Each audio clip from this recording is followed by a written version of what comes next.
بلغ مجمع البحرين، فلما بلغ مجمع بينهما ما الذي حصل؟ نسي حوتهما.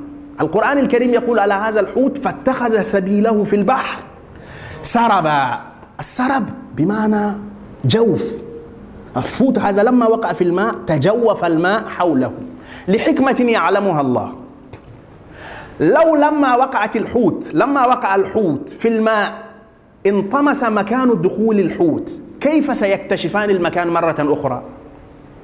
يعني إذا وقع الحوت في الماء ومشت السفينة حوالي 3 أو 40 كيلو وبعدين رجعتم تدوروا على أين مشت السمك، سترون؟ هل ستكتشفون هنا وقعت ولا لا؟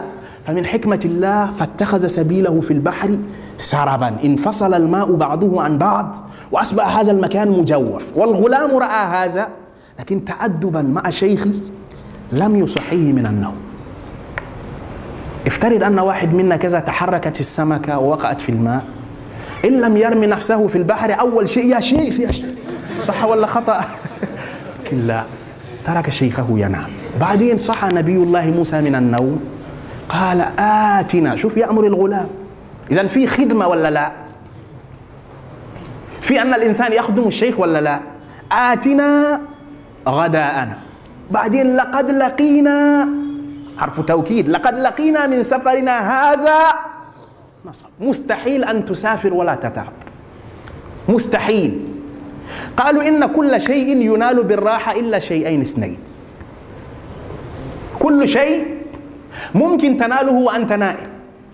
المال، مات أبوك وأنت نائم وخلف مئات الملايين، ترثها ولا لا ترثها؟ ترثها وأنت نائم. إذن المال لا يساوي شيئا. لكن تعلمت ولم أتعب؟ لا. حتى ولو كان أبوك أعلم أهل الأرض، إن لم تسلك العلم خطوة خطوة لن تعلم شيئا. إذن العلم لا ينال إلا بالتعب. طيب الشيء الثاني الذي لا ينال إلا بالتعب الجهاد في سبيل الله. ممكن تجاهد وأنت نائم، ممكن في الأحلام، لكن في الواقع لا. والجهاد أنواع، جهاد النفس، جهاد المال، جهاد كذا وكذا، ولكل طرقه، وليس الكلام في هذا الآن. باختصار قال آتنا غداءنا لقد لقينا من سفرنا هذا نصبا. الفتى يقول له قال أرأيت، يعني أذكرك، إذ أوينا إلى الصخرة، يعني عندما مررنا في مكان فيه الصخرة فإني نسيت الحوت، يعني نسيت أن أذكرك.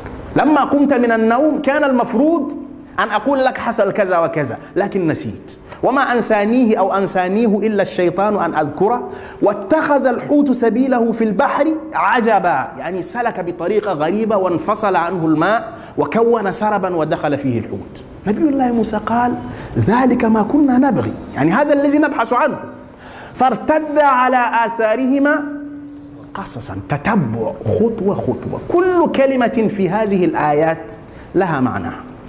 فارتد على آثارهما وهما يجريان، لا، قصصا، خطوة خطوة. طالب العلم لابد أن يمشي خطوة خطوة. في حيوان لا أدري ما اسمه بالعربية يمشي كذا خطوة خطوة خطوة، اسمه إيه؟ كاميليون فرنسي. ها؟